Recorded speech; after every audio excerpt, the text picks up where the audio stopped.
So you've just got Pokemon Go, you've done a little happy dance as you caught your first Pokemon, and now you're sitting around thinking, what else is there? Well, the game is huge because it's literally our world. So certain shops become Pokestops, certain monuments and landmarks become gyms that you can battle at. In fact, entire bodies of water will house water Pokemon, whereas industrial areas and buildings will house things that would make sense being there. The thing is, Pokemon Go is a fully fledged Nintendo product, and as longtime fans can attest, the company are notorious for packing their games with far more than meets the eye. You'll need all the help you can get if you're going to be the very best like no one ever was. I'm Scott from WhatCulture.com, and these are 13 crucial tips and tricks for Pokemon Go that the game just doesn't tell you. Number 13, what the footprints mean. The icons in the nearby menu may look to represent popularity or availability, but they actually show distance from your starting point. 3 is around 300 meters, 2 is 200, and 1 is around 100 or less, or whatever's right next to you. If you want to track a specific Pokemon, you can tap to do so. Just start moving in different directions and the bar will pulsate when you're facing the right way. Number 12, how to always hit with a Pokeball, and what the rings mean. Think of Pokemon Go's catching mode like paper toss with Pokeballs. However, there's far more going on than just swiping. In fact, the coloured rings that pop up indicate just how hard or easy the creature is to capture. If all you see is a green ring, wait until it's smallest before throwing, and you'll always catch your prey. Higher levels bring about orange and red rings, which mean you have to calm the Pokemon a little first, otherwise they'll break back out again. Purchasing or finding great or master Pokeballs give a greater chance to catching these higher ranked monsters in one throw, but you can also purchase or find berries that will turn their threat rings back to green, allowing you to snap them up with ease. Number 11, how to throw a curveball. Curveballs are worth more XP, but you naturally risk burning through your standard Pokeballs getting the curve just right. To do so, simply hold your finger over the Pokeball and make a rotating motion until it spins and sparkles, similar to how you modify items in Super Mario Maker. Once this has happened, flick to let it fly. You'll most likely miss, but take the direction the ball is spinning into account and you'll get the hang of it. Combine this tactic with a lucky egg to double your base XP and you'll be burning through levels in no time. Number 10, nothing tracks when the app is asleep. This may be obvious, but unlike basic downloads and other popular mobile apps, Pokemon Go's various systems like tracking and populating the world, hatching eggs by walking, etc. are completely non-functional when the app is inactive or your phone is asleep. The app needs to register where you are at all times, as the distance to every Pokemon is constantly being monitored. Turning the app off resets your starting point when booting it back up again, so always keep that in mind. All of this may make you think of preserving more battery life, in which case, number 9, what battery saver mode actually does. The most immediate complaint for Pokemon Go has come from the insane drain that it puts on your battery. As the app combines constant GPS tracking with an omnipresent service sync across the globe, you can lose an entire day's charge in around 40 minutes. Yes, really. Developers Niantic are reportedly working on a fix, but the included battery saver mode actually refers to the screen turning itself off whilst leaving the app running if you turn your phone upside down. The only practical use for this comes in sliding your phone into your pocket before walking. It will make a noise when a Pokemon is near or when you get in range of a Pokestop. Number 8, transfer your duplicate Pokemon for candy. Like the main games, across your travels you'll come across a host of similar Pokemon, especially if you're grinding or farming a specific patch of land.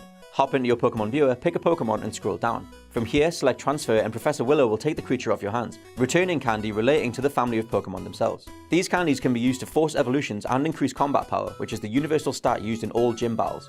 So even if you're laden with a ton of duplicate monsters, trade them in and spruce up your main team instead.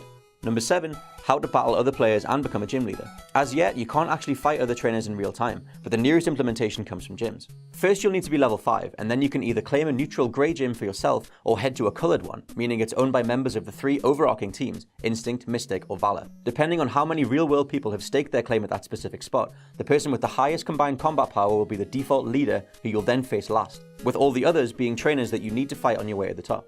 Note though, battles are not turn-based. Instead, you swipe left and right to dodge and can tap on your opponent in real time to do as much damage as fast as possible. If you win and are already a member of the team in question, you can deposit a Pokemon to help guard that gym. Number 6, how to do special moves in battle. Everything that happens in these gym battles is building up your Pokemon's blue special attack meter. How many segments of that meter you need to accrue before activating their special differs from creature to creature, but you can view this on the individual Pokemon screen.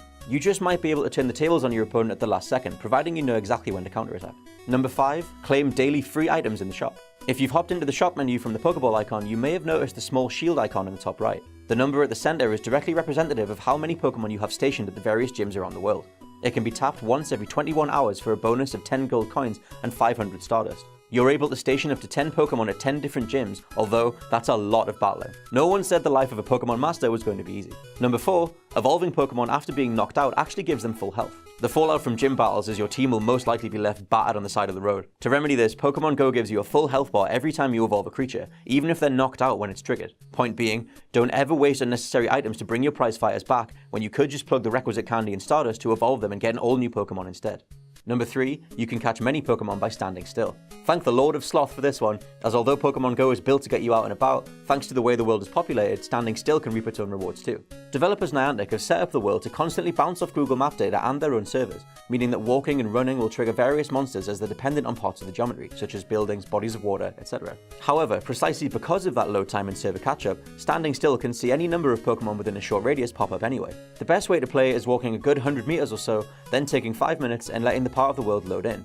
Chances are a Pokemon will pop up at random intervals, so always take breaks in between bouts of adventuring around your local landscape just to see what's hiding. Number 2, you can name your Pokemon. To do so, jump into the Pokemon menu, pick a monster and look to the tiny pencil icon next to their name. Tap it and you can enter anything you like, customizing your team as you see fit. The jury's out on whether expletives and curse words are censored for other players, but I've named a Magikarp Piss Lips for testing purposes only, and nothing's got in my way.